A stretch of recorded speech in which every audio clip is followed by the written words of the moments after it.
Hey everybody, this is Mike with Helion 3 and I'm going to teach you how to play Lifeform.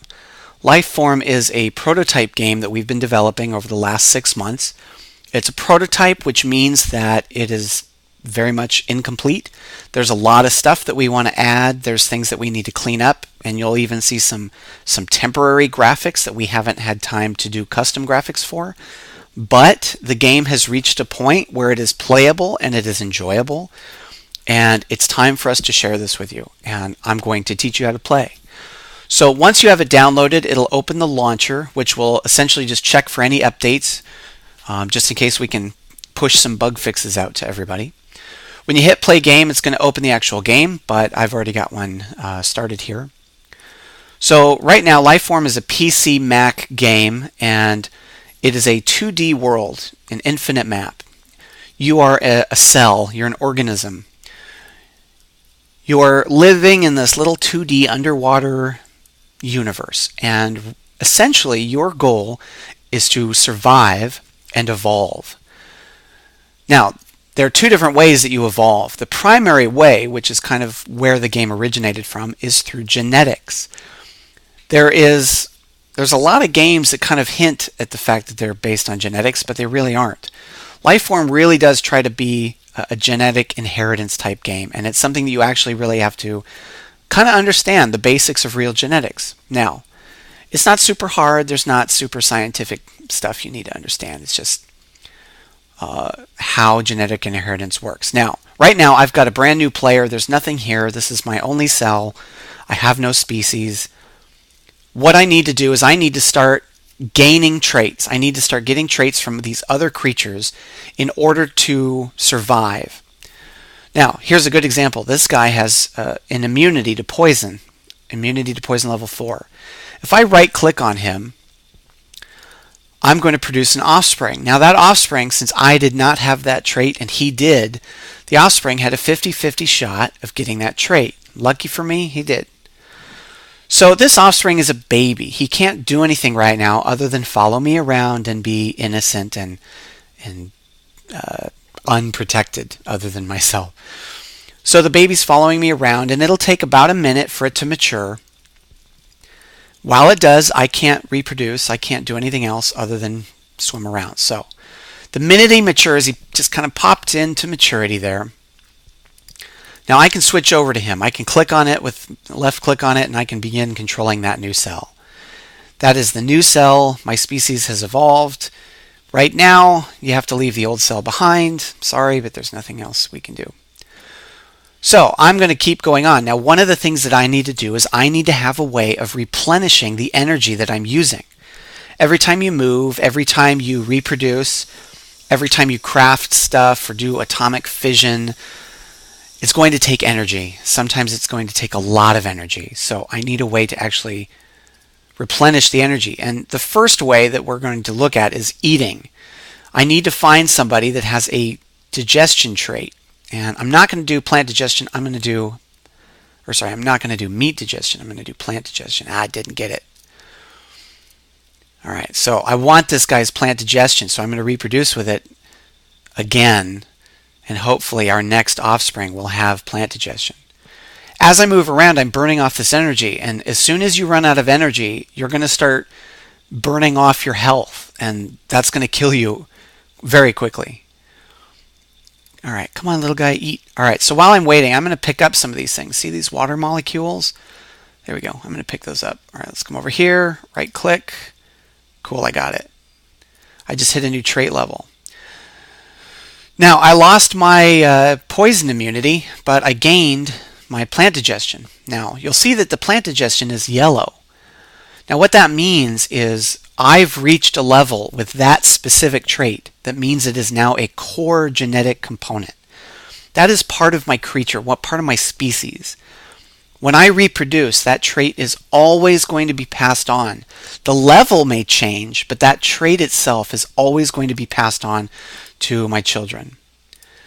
The benefit of that is that you're not going to work hard to earn all these traits and then all of a sudden you have a 50-50 shot at losing them. You know, it's kind of like humans are born with two eyes pretty much all the time. That's something that's not as variable in your DNA as something like your eye color. So it's trying to kind of reproduce that result so that we don't end up ticking off all of our users.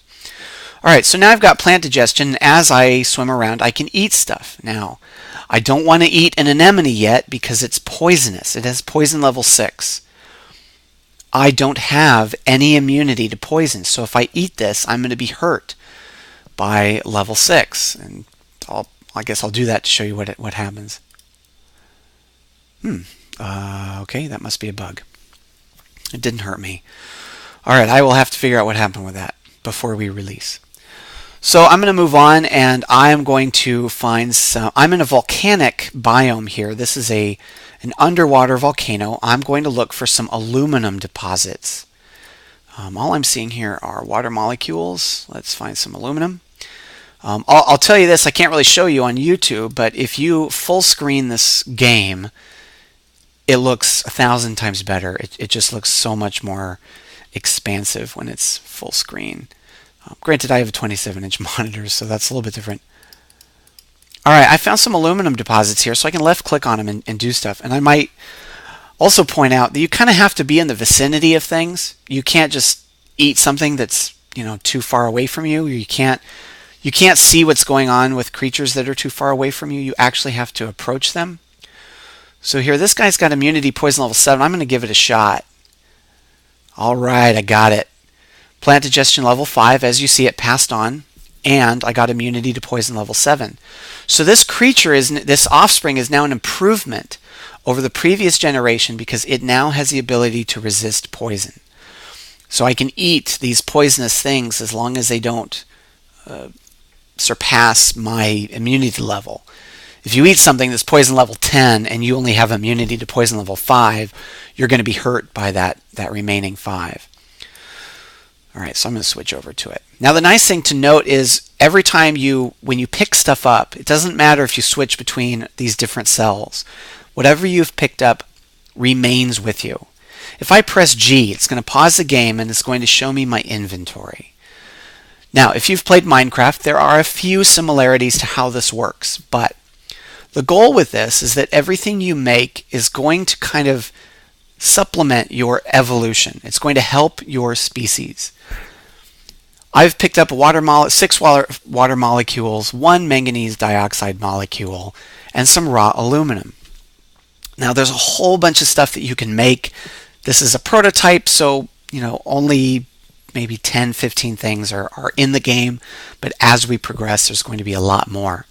Now you'll notice there are several slots up here in this biomech components box. The ones on the right, these are for different machines that you can make. Now in this demo, we give you several machines right off the bat. But this slot here is for an engine. You can build an engine, and this allows you to convert some fuel source, into energy. As I mentioned earlier, you have to replenish your energy because you are really going to burn through energy quickly. Moving burns it, reproducing burns it, and all the actions in this window burn more energy. So you can make an engine. Then in this slot you can make a battery. Someplace, if you're generating huge amounts of energy, you need a place to store that.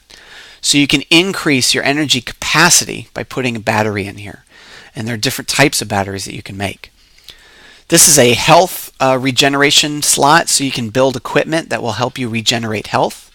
That's something that's not yet available in the prototype. Same is true with the shielding. This is a shielding slot. You can build some sort of device that will give you different ways of shielding your creature, your species. And again, this is not actually available either. So we have this wooden assembler, and this is sort of like a Minecraft crafting table. You can use things in here to create something else, and then those are used in other things. Now I need to go find some logs. Now we have, here's something I'll point out too. This is called an ancient crystal. This is something that you cannot breed with, you cannot eat it, and all it does is heal everything that's within a certain range, a 10 tile range. So you can park yourself here. It's very slow because this is probably the lowest tier of the crystals. But these are kind of foreshadowing some of the end game content that we will be adding as we progress the game. Now, these aren't the only creatures, the bacteria. As you explore, you'll find other biomes like the temperate zone, which is just kind of like standard ocean. That's what I'm looking for right now, just a standard ocean biome. These guys that have the green, these cannot hurt you. These are tame, mild creatures. If you see some with orange, that means that they have traits that could hurt you, but they are not currently in a mood to attack you. If you see somebody with red, stay away. It's going to hurt you. It's going to come after you if you get too close. Now, these biomes are very big. This is a procedurally generated map, so you can pretty much keep moving. Every time you create a new map, it's completely different. Come on, let's find some temperate terrain. Another type of biome that you can find is an Arctic. He's chasing me. Stop chasing me. There you go. There's an Arctic biome. These bacteria really don't like the cold, so they do not spawn very much in the Arctic biome. But there are some other creatures that you can find. And I just killed myself because I ran out of energy. Let's start a new game. All right, this time we're back in a volcanic area. All right, so I'm going to keep looking.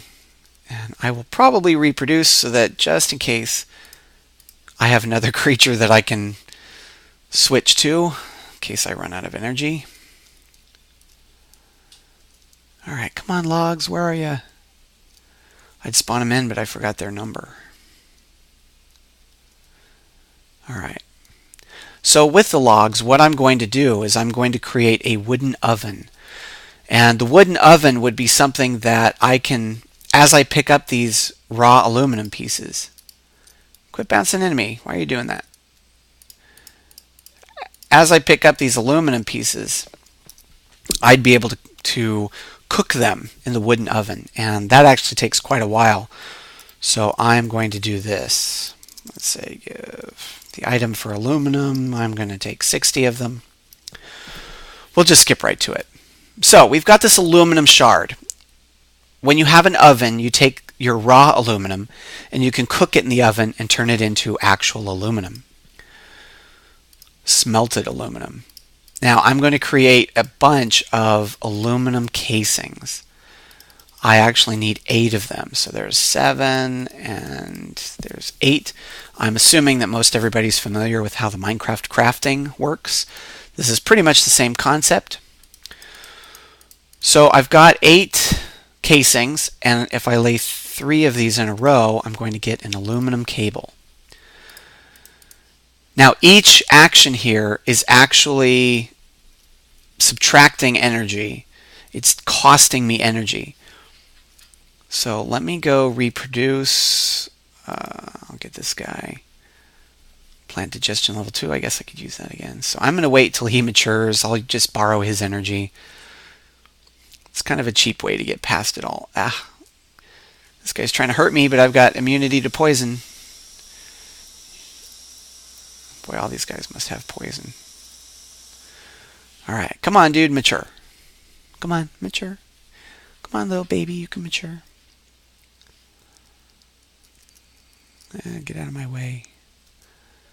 All right. So let's take the assembler, and I'm going to lay out these casings. Whoops. And I'm going to put the cable inside, and that creates a little aluminum engine. Now these are all temporary graphics.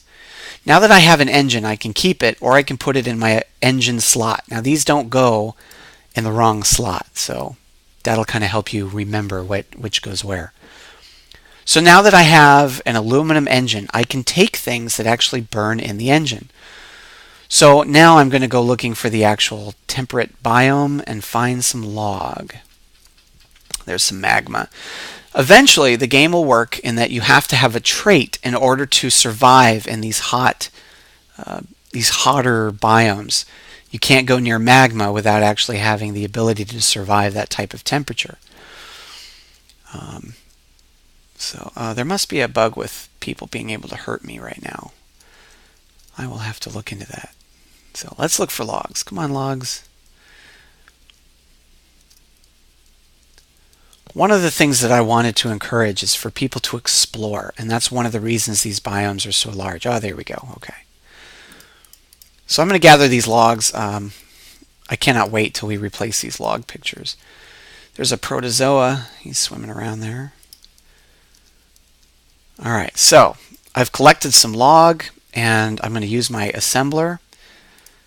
And if I wanted to, this is how I could make the wood oven. I could put them in a square like that. But I'm not going to do that. I'm going to use these as fuel. Now, logs, driftwood from the ocean really can't burn a whole lot. It's wet. They're probably dead. They don't have a lot of energy left.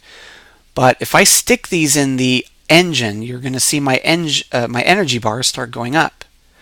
What's happening is those logs are only good for maybe 2 seconds. Each log is good for 2 seconds. But you can burn them in the engine, and the energy that it gives you will be stored in here. Now, if my energy has been maxed out, it's not going to go anywhere. That excess energy is just going to be wasted. That's one reason why you want to make a battery as well. Now, a battery takes, if I recall, it takes an aluminum casing, manganese, and zinc. Zinc is another material just like aluminum that you'll find in deposits somewhere in the volcanic biome. Zinc is a lot harder to find. It's more rare than the aluminum is. Manganese isn't terribly difficult to find. I've already found one here. But that's kind of how the game works. It's about genetics. It's about evolving through the genetic inheritance. And it's about collecting and crafting and kind of keeping this balance of how much energy you're using. And each level, each tier of machine is going to suck out more energy. It's going to have seriously expensive requirements. And gathering these things and putting them together, at least for me, is just extremely fun. Now, again, this is just a prototype, and I hope that you can really enjoy the work that's gone into it. We will be putting up a Kickstarter very soon because we want to get some funding to move this to the iOS development as well. But for the future, I envision multiplayer for PC and Mac. People can eventually run servers, and we have designed this from the beginning to be mod plugin compatible. There's still a lot of work that we need to do with that, but once you have the ability to run the game yourself, there's going to be a way for people to write mods and plugins. There's not going to be any hacking needed. It's going to support it out of the box. So I encourage you, please give us feedback. Let us know what you really like, what you don't like. Check out the wiki. We've got forums. We've got other great content at lifeform-game.com. Thanks for watching.